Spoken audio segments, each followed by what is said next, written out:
Olá, que bom receber você aqui para mais uma reunião na minha sala, desta vez para saber dos prognósticos que eu tenho para a prova de redação do Enem 2023. Observe que eu falei em prognósticos e não em palpites e sugestões adivinhatórias, não é? O prognóstico é alguma coisa baseada em estudos e tendências. A gente observa o que vem acontecendo no Enem, tira daí umas conclusões e sugere para vocês temas que podem ser mais possíveis ou passíveis de acontecer na prova agora em 2023. Eu sou o professor Vidal Varela Filho, o The Prof. Vidal, e se você gostou desse tipo de tema, deixe aí já o seu like, inscreva-se no canal, bata o sino pequenino e, sem mais delongas, se liga no conteúdo, foca na missão e vem comigo. Em primeiro lugar, eu gostaria que você conhecesse um conceito importantíssimo para a redação do Enem, que é o conceito de transversalidade. Eu já vou explicar para você com muito detalhe o que isso significa, mas não existe nenhum tema no Enem, em toda a história da redação, que tenha pedido um tema que seja só sobre um assunto em particular. Vamos ver o que isso significa? A transversalidade se refere à mistura de conteúdos do que a gente chama de eixos temáticos. Ou seja, você tem vários grupos ou vários campos de conhecimento, que são os eixos temáticos, que se agregam para montar, por exemplo, uma belíssima redação sobre um tema qualquer no Enem. Então, é a ideia de você atravessar e conectar diferentes áreas do conhecimento, conhecidas aí por eixos temáticos. Lembrando-se sempre que na redação do Enem, todos os temas são transversais, ou seja, não há nenhum tema que cuide, por exemplo, só de saúde. Não há nenhum tema que cuide só de questões sociais. Falando agora daquilo que orienta a escolha de temas, está escrito lá na cartilha do participante do Enem que você tem 4 diretrizes abrangentes para escolher esses temas. Ou seja, a banca tem uma diretriz ou uma orientação social, científica, política e cultural. E isso vai se abrir nos eixos temáticos. Por quê? Porque nenhum desses temas só trata de um assunto único. Então você tem, por exemplo, as questões sociais, no geral, cultura e diversidade cultural, economia e desenvolvimento sustentável, educação transformadora, trabalho, cidadania, participação social, cívica e política, ciência, tecnologia e inovação e o papel da política e do governo. Ora, em vermelho eu coloquei para você aí o que é que predomina. Ou seja, normalmente o tema do Enem mexe com questões sociais, algo da participação das pessoas e o papel da política e do governo a respeito desse determinado tema. Então, observe que não é porque há uma predominância que os outros estejam fora. Agora, se você pede um tema sobre uma questão social, fatalmente você vai acabar caindo em outro eixo temático que não apenas esse aí que fala de social. E provavelmente aqui você já esteja lembrando de uma coisa importantíssima que é o repertório sociocultural. Quer dizer, todo o conhecimento que você tem desde o começo da sua formação. Percebe? Se você não tem esse repertório muito bem estabelecido, né, com conhecimentos, habilidades, atitudes, etc., fica difícil você dominar todos os eixos temáticos. Mas se você é uma pessoa que tem estudado com relativa regularidade, a maioria dessas coisas não é estranha para você. Para mostrar como isso funciona na prática, né, do que se está falando quando se fala em transversalidade, eu vou mostrar para você como isso funcionou no último tema de redação do Enem em 2022. Como você deve estar lembrado, o tema era Desafios para a Valorização de Comunidades e Povos Tradicionais do Brasil. Ora, é um tema de caráter basicamente social Mas veja, você tem aí diversos elementos envolvidos. Por exemplo, o eixo temático do papel da política e do governo. A aprovação de medidas políticas de reconhecimento e valorização de etnias, fiscalização a respeito dos direitos dessas etnias, os indígenas e quilombolas em especial, aceitação e legalização dos representantes dessas etnias nas decisões governamentais que as afetem, advocacia política, demarcação e proteção dos territórios, ofertar acesso a serviços básicos, saneamento, etc., criação de equipes que estudem essas etnias e compreendam suas necessidades, proteção aos membros dessas comunidades, ou seja, esse é o papel do governo. Do lado da cultura e da diversidade cultural, o que você poderia falar sobre a preservação da língua, da cultura e das tradições, a necessidade disso e do respeito às práticas e valores das comunidades? Embora o tema seja de caráter social, você também tem aí o eixo temático da economia e do desenvolvimento sustentável, afetando diretamente esse desafio para a valorização de comunidades e povos tradicionais, o manejo sustentável dos recursos, o combate à exploração predatória, desmatamentos, etc., a educação ambiental, conscientização, agroecologia, não é? Que é você saber cultivar as coisas sem prejudicar a natureza, acesso a mercados para a comercialização de produtos tradicionais e outras. Também poderiam ser explorados os eixos da cidadania, participação social, cívica e política e as questões sociais propriamente ditas, né? Saúde, educação, participação social, segurança, respeito às crenças, integração à sociedade como qualquer cidadão. E na parte da cidadania, a questão do engajamento, né, em organizações da sociedade civil, negociação com o governo para a defesa de direitos, formulação de políticas, canais de comunicação, engajamento político e outras coisas. Ou seja, você tem aí em apenas um tema, 5 eixos temáticos. E é o que acontece com todas as formas de temas que são pedidas aí na redação do Enem, não necessariamente com 5 ou 6 eixos temáticos, mas no mínimo 3. Vamos então agora para a parte mais esperada deste vídeo, que são os prognósticos, quer dizer, o que é que pode realmente acontecer nessa prova de 2023. O primeiro tema que eu vou mostrar para vocês tem a ver com um eixo temático que é pouco explorado ou foi pouco explorado nas últimas provas do Enem, que é o eixo da tecnologia. Vamos lá? Está aí a minha primeira sugestão, o meu primeiro prognóstico. Inteligência artificial, verdades sintéticas e deepfake. Desafios para a sociedade e para a política. Ora, o que nós temos aqui é a presença da inteligência artificial nas nossas vidas. E o que são verdades sintéticas? Verdades sintéticas são verdades que são fabricadas por algoritmos da inteligência artificial. O que significa dizer que elas fazem aí um papel importantíssimo aonde? Na desinformação, no fake news, não é? Então, verdade sintética é isso. E o que é o deepfake? É aquela história de você colocar o rosto de alguém falando algumas coisas que pode não ser, evidentemente, aquela pessoa falando. Então você tem um desafio muito grande hoje quanto à desinformação, à produção de fake news, etc., para a sociedade e para a política. Quais são os eixos temáticos envolvidos aí? O das questões sociais é a questão da desinformação, fake news, verdades sintéticas, deepfake nas relações sociais. Como é que isso afeta a relação social entre as pessoas? Transformações sociais decorrentes do uso da inteligência artificial, precarização do emprego e das relações do trabalho, porque a inteligência artificial vai substituir um monte de empregos. Impactos gerais do uso da inteligência artificial na saúde mental das pessoas, ou seja, dependendo do tipo de verdade sintética, de desinformação, você pode aumentar essa possibilidade.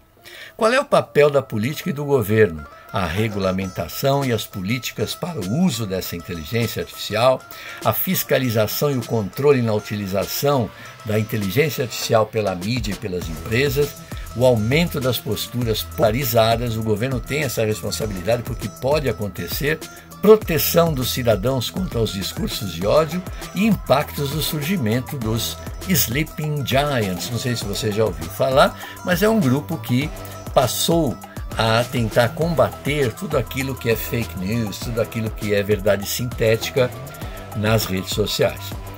Em termos de ciência, tecnologia e inovação, está aí a responsabilidade social e a transparência ética, empresarial e midiática, não é?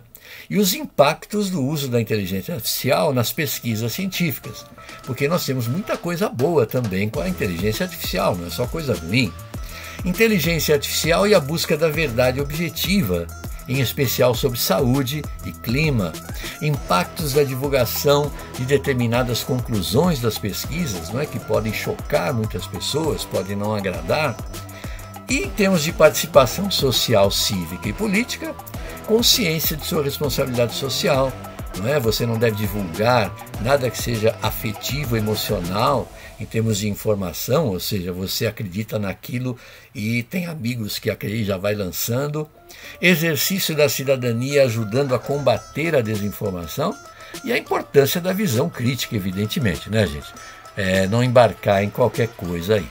Como você sabe, o Enem tem também uma grande preocupação com os problemas brasileiros e um deles é a educação. Então, eu vou mostrar agora para você uma tendência de tema para a educação. Meu prognóstico é a valorização da educação artística nas escolas e seu impacto na formação cidadã. Veja os eixos temáticos envolvidos aí. Primeiro, a educação transformadora, o papel da arte na formação da consciência cidadã, a arte como recriadora de visões de mundo, não é? Porque a arte nos faz enxergar coisas que no dia a dia a gente não enxerga. Arte e a criatividade, a nossa reeducação da percepção, a educação artística e a consciência cidadã, qual é a relação entre elas. Em termos do papel do governo e da política, a criação de políticas públicas de inclusão via educação artística, criação da obrigatoriedade da educação artística nos currículos escolares, criação de políticas de incentivo à arte e à disseminação democrática da arte, promoção da arte como atividade educacional transformadora. Em termos de cultura e diversidade cultural, é um eixo bem próximo, formas de expressão cultural como conscientizadoras da identidade de grupos e de pessoas, valorização da cultura brasileira em seus diversos aspectos, cotejo entre a expressão artística brasileira e outras, promoção da educação artística como expressão da diversidade cultural. E em termos da participação social, cívica e política, apreciar manifestações artísticas como expressão da identidade cultural, engajar-se com grupos que fazem arte e promovem atividades artísticas, promover a cultura brasileira e o conhecimento sobre ela, e ver a arte como atividade de criação da visão cidadã e democrática. Como você percebe, esses eixos temáticos já supõem também a intervenção que você precisa fazer. Percebe não? Porque aí já tem coisas para você falar a respeito do tema, mas já também trazem propostas para intervenção que você deve colocar na sua redação. Ligado também ao tema pouco explorado, que é o da tecnologia, existe o da ciência, né? A ciência como modificadora de hábitos, de modos de vida e tudo mais.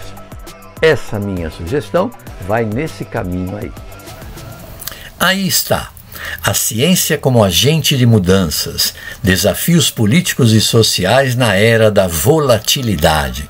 Volatilidade quer dizer, a nossa época é o que o Bauman já dizia da modernidade líquida, né? As coisas se derretem muito facilmente, passam muito facilmente, tudo é muito volátil. Ora, e o que a ciência tem a ver com isso Ora, ela é parte disso, né? Então, o que você tem aí envolvido num tema como esse? O primeiro, é claro, é a questão tecnológica, a questão das descobertas científicas, mas há questões sociais, porque isso impacta diretamente as pessoas. Os benefícios das descobertas científicas e da tecnologia nas áreas de saúde, educação, segurança, agronegócio, indústria, meio ambiente e outras, porque são benefícios, não é? Afinal de contas, a ciência deveria trabalhar apenas para o bem-estar do ser humano. O impacto das inovações tecnológicas no mundo do trabalho, a presença da inteligência artificial, por exemplo, ciência e religião, há possibilidades de convivência pacífica, quer dizer, um dos grandes entraves que a ciência tem são as crenças religiosas, não é? Porque vão por outro caminho. Implicações das descobertas científicas sobre as relações sociais, a justiça, a ética, a igualdade, até em termos de acesso, né? Todo mundo ter acesso à tecnologia e à ciência, às descobertas delas, e a estabilidade social, quer dizer, dependendo do que a ciência e a tecnologia fabricarem, você pode desestabilizar o meio social. Daí o papel da política e do governo, a responsabilidade do governo frente ao campo da pesquisa científica, como apoiando, financiando, regulamentando, em especial quanto às questões do meio ambiente. Não é? Você não pode simplesmente apoiar alguém que vai montar uma empresa de pesquisa que vai jogar sujeira no rio. Não é? Impacto das decisões políticas sobre as pesquisas científicas, quer dizer, a orientação ideológica ela pode sofrer com novas descobertas. A responsabilidade do governo para fazer com que a ciência e a tecnologia trabalhem a serviço de todos, democraticamente, sem exceções e particularidades. A cultura e a diversidade cultural também são diretamente afetadas pela ciência como agente de mudanças. Você tem os impactos da mudança frequente e descontínua, quer dizer, você não tem mais uma lógica de mudanças, né? Elas simplesmente acontecem, trazida pelas descobertas científicas e pelas inovações tecnológicas sobre a cultura. Como a cultura influencia a percepção e a aceitação de descobertas científicas, quer dizer, apoia, duvida, e das inovações tecnológicas pela sociedade. E quanto à ciência e à tecnologia, claro que é o centro daí, como agentes da criação de mudanças rápidas, frequentes e descontínuas.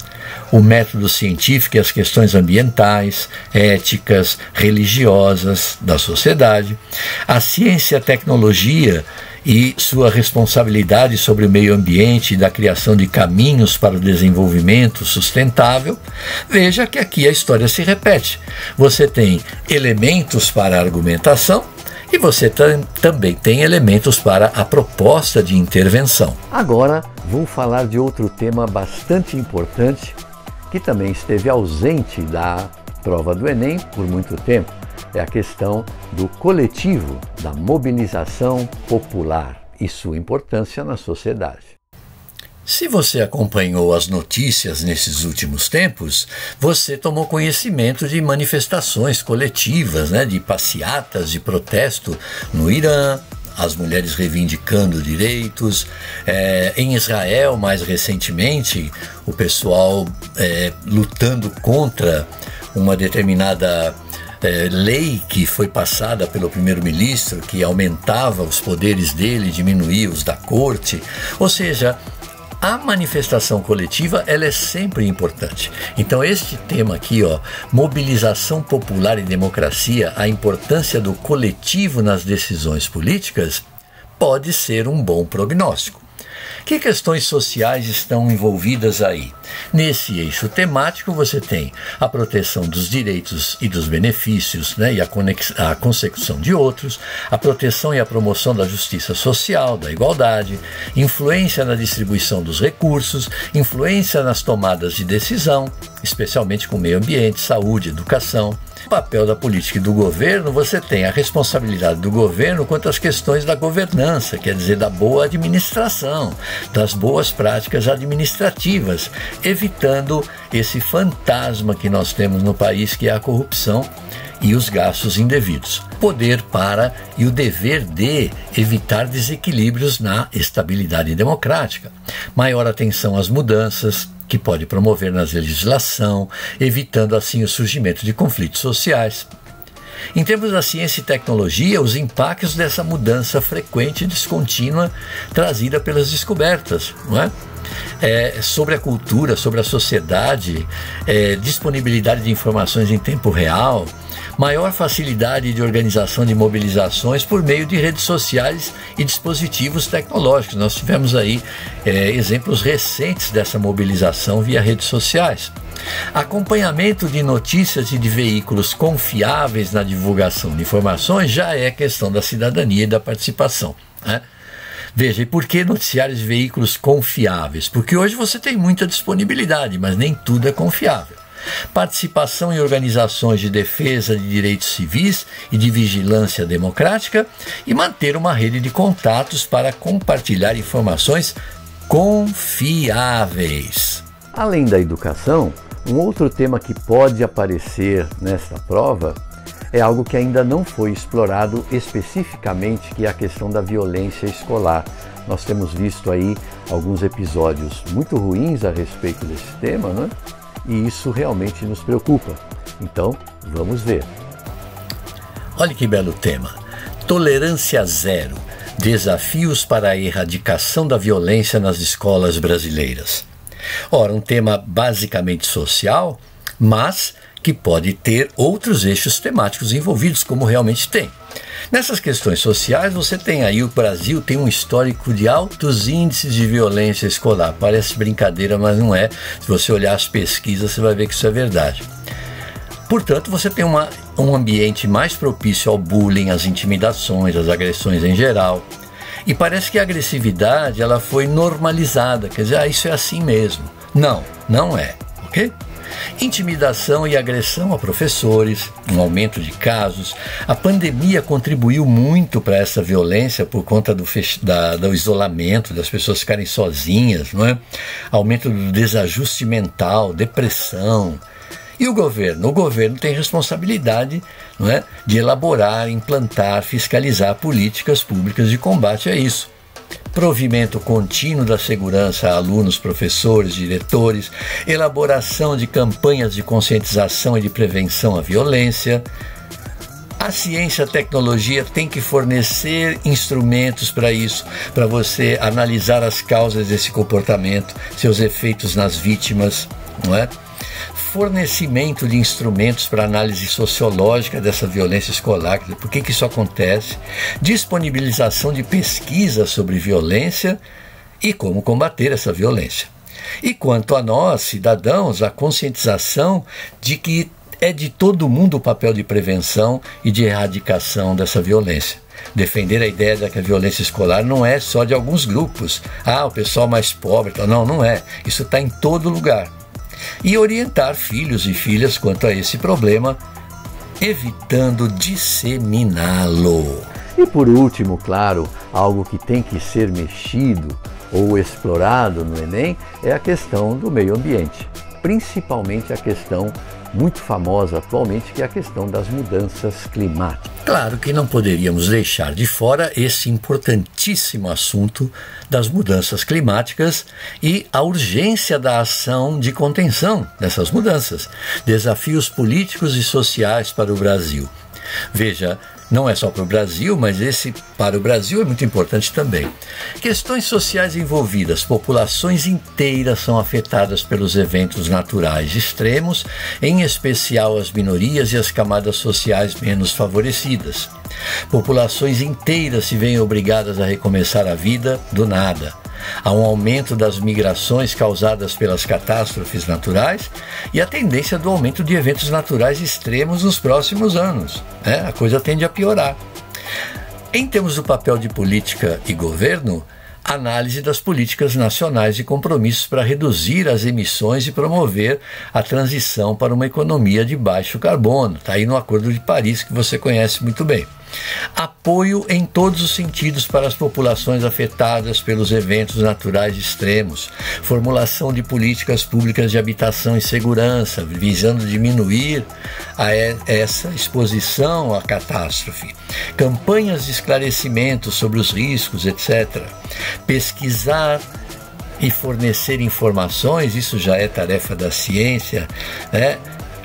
Informações precisas e objetivas sobre as causas dessas mudanças climáticas, para que todo mundo saiba o que está acontecendo. E enfatizando os riscos da emissão de gases de efeito estufa, enfatizar as evidências científicas que geram essas mudanças climáticas, como o aumento da temperatura global, a acidificação de oceanos e o derretimento das calotas polares, um perigo, descobrir ferramentas e soluções para combater a mudança climática, agir de forma cidadã e conscientizar os outros sobre sua responsabilidade para a preservação do planeta para as futuras gerações, reciclar, reaproveitar, reutilizar, engajar-se em campanhas de pressão sobre políticos no sentido de que eles sejam mais responsáveis e aprovem leis que ajudem a combater essa mudança climática. Como você vê, já tem aí argumentos e também proposta de intervenção. Bom, gente, esses são os meus prognósticos. Não é? Apenas retomando todos eles, lembre-se da importância do repertório sociocultural, do conhecimento disperso em relação a tudo aquilo que é central no tema, mas que é muito importante sempre para que você possa fazer associações de ideias. Se você gostou, deixe aí o seu like, inscreva-se no canal, bata o sino pequenino, ajude este canal a crescer, não é? Estaremos todos fazendo um bem para as outras pessoas e, claro, peço a você que veja também as coisas que estão na descrição, alguns materiais, alguns exercícios que podem aparecer lá, e eu pediria a você que você comentasse sempre que pudesse, não é? A respeito dos vídeos, para que a gente possa melhorar cada vez mais, tá bom? Boa sorte para você na redação do Enem. Tchau!